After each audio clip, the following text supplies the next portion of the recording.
everyone, welcome back to Xylem Learning. Arunma Miss ആണ്. അപ്പോൾ ഓണപരീക്ഷയുടെ എല്ലാ പ്രിപ്പറേഷനിലും ആയിരിക്കും നിങ്ങൾ എല്ലാവരും ഉണ്ടാവുക. അപ്പോൾ മിസ്സിന് ആദ്യം തന്നെ പറയാനുള്ളത് പരീക്ഷാ സമയത്ത് അസുഖങ്ങളൊന്നും പിടിപെടാതെ എല്ലാവരും സൂക്ഷിക്കുക.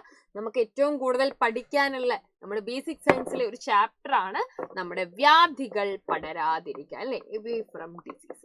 എത്ര നന്നായിട്ട് നമ്മൾ പഠിച്ചു കഴിഞ്ഞാൽ ഒരു അസുഖം ഉണ്ടാകുമ്പോൾ നമുക്ക് എക്സാംസ് ഒക്കെ എഴുതാൻ വലിയ ബുദ്ധിമുട്ടായിരിക്കില്ലേ?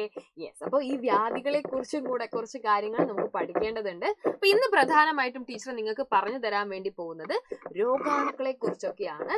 അതായത് ഈ ഒരൊറ്റ ചിത്രം മതി അല്ലെ, ഒരുപാട് രോഗങ്ങൾ ഒരേ സമയം നിങ്ങളുടെ മൈൻഡിലേക്ക് വരുന്നുണ്ടാവും. ഈ ഒരു ചിത്രം ഏതാണ്? വൈറസ് എന്ന് പറയുന്ന ഒരു സിനിമയുടെ പോസ്റ്റർ ആണ് അല്ലെ, വൈറസ് എന്ന് പറയുന്നത്. അപ്പൊ ഏത് രോഗ സമയത്താണ് ഈ ഒരു സിനിമ ഇറങ്ങിയെന്ന് നിങ്ങൾ ഓർക്കുന്നുണ്ടോ? നിപ്പ സമയത്ത് അല്ലെ, നിപ്പ സമയത്താണ്. പിന്നെയുള്ള ചിത്രങ്ങളൊക്കെ നിങ്ങൾ നോക്കുമ്പോൾ പലതരത്തിലുള്ള രോഗങ്ങളെ കുറിച്ച് കാണാം. അപ്പൊ ഈ രോഗങ്ങളെയൊക്കെ നോക്കുമ്പോൾ നമുക്ക് ഒറ്റ വാക്കിൽ പറയാം, ഇവയൊക്കെ എന്ത് തരം രോഗങ്ങളാണ്? കമ്മ്യൂണിക്കബിൾ ഡിസീസസ് ആണ് അല്ലെ, പകരുന്ന രോഗങ്ങളാണ്. ഈ പകരുന്ന രോഗങ്ങളുടെ ഏറ്റവും വലിയ പ്രത്യേകത എന്ന് പറഞ്ഞാൽ എന്താണ്? അവർ ഒരു സ്ഥലത്ത് നിന്ന് പല സ്ഥലങ്ങളിലേക്ക് ഇങ്ങനെ വ്യാപിച്ചുകൊണ്ടിരിക്കും. ഓക്കെ, അപ്പൊ ഇവിടെ നിങ്ങൾക്ക് കുറച്ചധികം കാര്യങ്ങൾ പഠിക്കാനുണ്ട്. എന്തായിരുന്നു പകർച്ചവ്യാധികൾ, കമ്മ്യൂണിക്കബിൾ ഡിസീസസ് എന്ന് പറഞ്ഞു കഴിഞ്ഞാൽ ഒരാളിൽ നിന്ന് മറ്റുള്ളവരിലേക്ക് പകരുന്ന രോഗങ്ങളെയാണ് നമ്മൾ കമ്മ്യൂണിക്കബിൾ ഡിസീസസ് എന്ന് പറയുന്നത്. Communicable diseases are those which spread from one person to another person.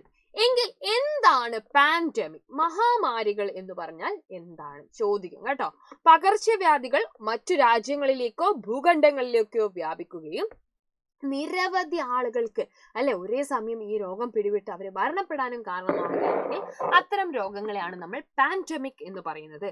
When communicable diseases spread to other countries or continents and affect a large number of people, it is called a pandemic. Smallpox, tuberculosis, plague, COVID-19, etc. are some of the pandemics that we have survived. നമ്മൾ survive ചെയ്ത പാൻഡമിക്സിനെ കുറിച്ചാണ് ഇവിടെ ഇപ്പൊ പറയുന്നത്.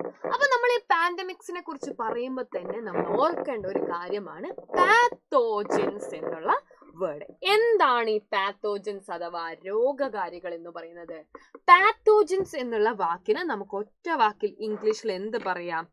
Pathogens R disease causing അല്ലെ, disease causing micro organism.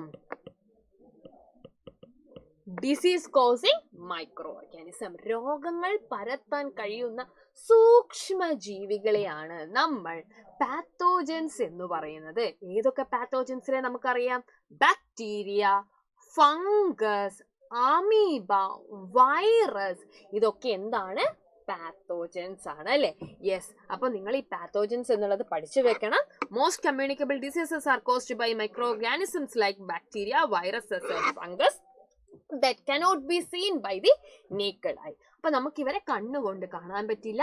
അപ്പൊ ഇവരെ കാണണമെങ്കിൽ നമ്മൾ ഏത് എക്യുപ്മെന്റ് യൂസ് ചെയ്യുക, ഏത് ഉപകരണമാണ് യൂസ് ചെയ്യുക? നമ്മള് മൈക്രോസ്കോപ്പ് അല്ലെ, മൈക്രോസ്കോപ്പ് ഉപയോഗിച്ചിട്ട് മാത്രമേ നമുക്ക് ഇവരെ കാണാൻ പറ്റുകയുള്ളൂ. അപ്പൊ നമ്മുടെ ചുറ്റുപാടും പലതരത്തിലുള്ള രോഗാണുക്കൾ ഉണ്ട്, രോഗം പരത്തുന്നവയാണ് അവ.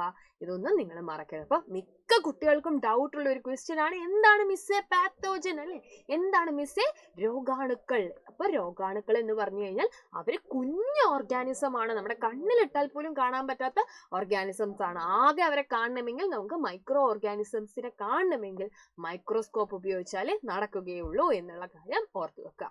അപ്പൊ ഇവിടെ നിങ്ങൾ കമ്മ്യൂണിക്കബിൾ ഡിസീസസും നോൺ കമ്മ്യൂണിക്കബിൾ ഡിസീസസും കൂടെ ഓർത്തു വെക്കണം.